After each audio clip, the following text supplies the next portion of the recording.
man who's working with such intensity and commitment is not working for not producing result. The problem is,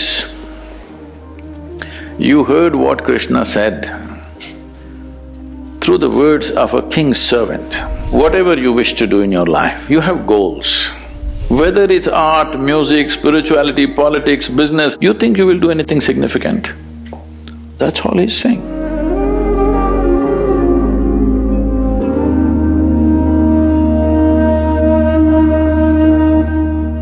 In the Bhagavad Gita, Lord Krishna advises us to keep putting in effort without being attached to the results.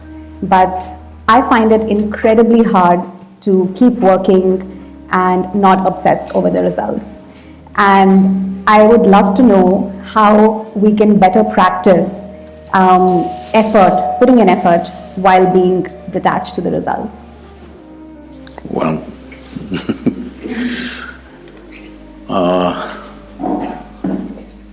I am not in any way well studied about any scripture. It's unfortunate, but I have to say I have not even read the Gita.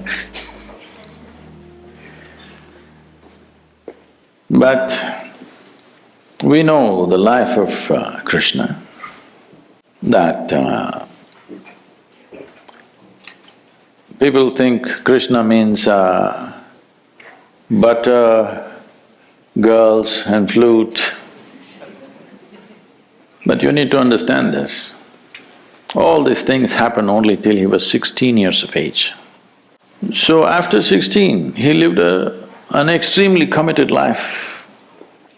His commitment was to marry the political process of the day with the spiritual process, because he saw, unless those who wield power are essentially in their experience have a larger sense of life and an inclusive sense of identity, not my family, my children, my husband, my wife, this stuff. You have a larger sense of identity, only then you must wield power. Otherwise, it will lead to corruption. People say, power is corruption. Power is not corruption. Limited identity is corruption. They believe they're doing the right things and they're doing the horrible things all the time because their identity is so small. So he was trying to change this. This was his whole life's mission. And always working for results. Hello? A man who's working with such intensity and commitment is not working for not producing results. Obviously, he's working for results. The problem is, you heard what Krishna said through the words of a king's servant. Nobody else told you. He only spoke to Arjuna. Arjuna never spoke. He lived for 36 years after that incident, but he never uttered one word what Krishna told him. Have you heard anywhere? He ruled as a king, but never once he said, Krishna told me this on the battlefield, not once. So everything that you have heard is only from Sanjaya, who was a king's servant.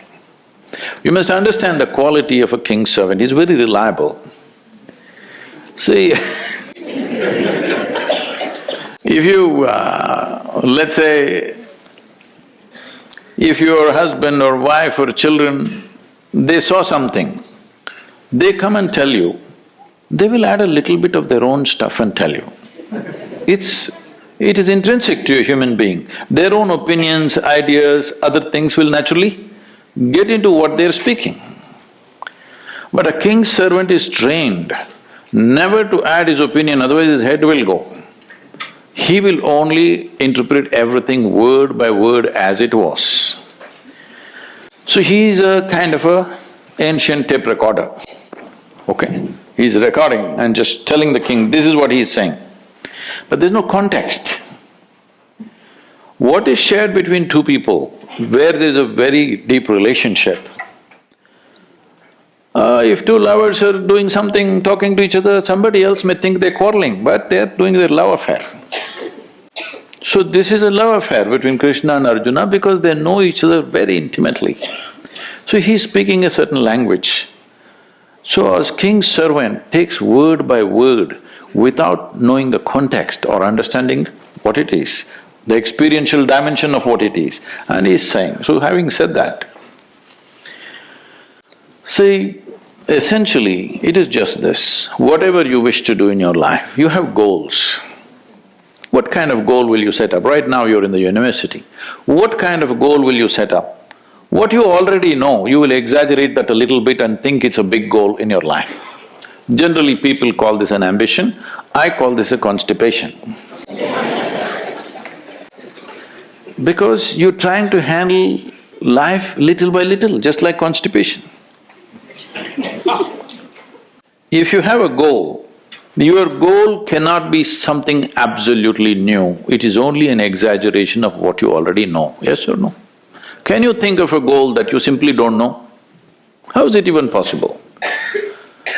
So, what he is saying is, there is a direction we have taken, but you have to be dedicated to the process, otherwise goal will just be hallucination. If you do one thing right now, just don't take this one breath, take the other breaths, let me see. I can't do it. That's all he's saying. He's saying without taking this step properly, you hallucinate about the goal, what is the point? In yoga we say this very simply.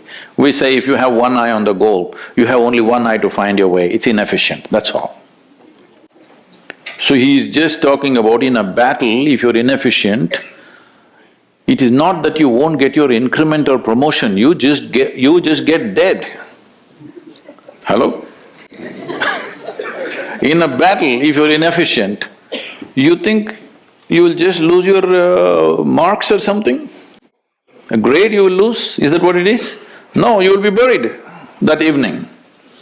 So he is telling him, because Arjuna is talking about how to kill all these people and me become a king, he says, you will not become a king yet. You need to shoot this guy in front of you now, properly. Otherwise, you… not the king, you will be buried today evening. That's all he's trying to tell him.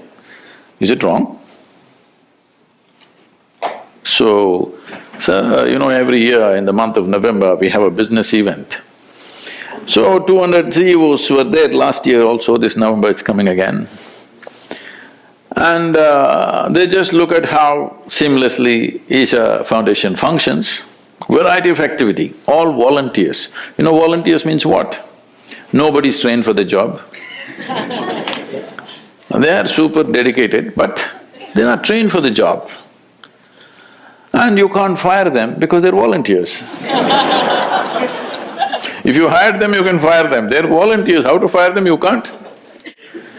So they looked at this and said, Sadhguru, we pick up the best from IITs and IIMs and all this stuff, but you're just doing with volunteers and your organization functions better than our companies, how is it? I said, see, all of you are dedicated to the goal. Here, I have continuously instilled in people that you're absolutely devoted to the process. Now what you're doing? You do this well. Most of them don't even know where I am taking them, all right? They're working for a certain project, they don't know what is the goal. I have something else, if I tell them right now, they'll freak. Because my goals are so far, they will give up. So right now, we have instilled this in them, you just absolutely involved in the process. Know the joy of involvement, first of all. Without absolute devotion to what you're doing right now, you will not do anything significant in your life. Whether it's art, music, spirituality, politics, business, take anything. Without being devoted to the process that you're doing right now, you think you will do anything significant? That's all he's saying.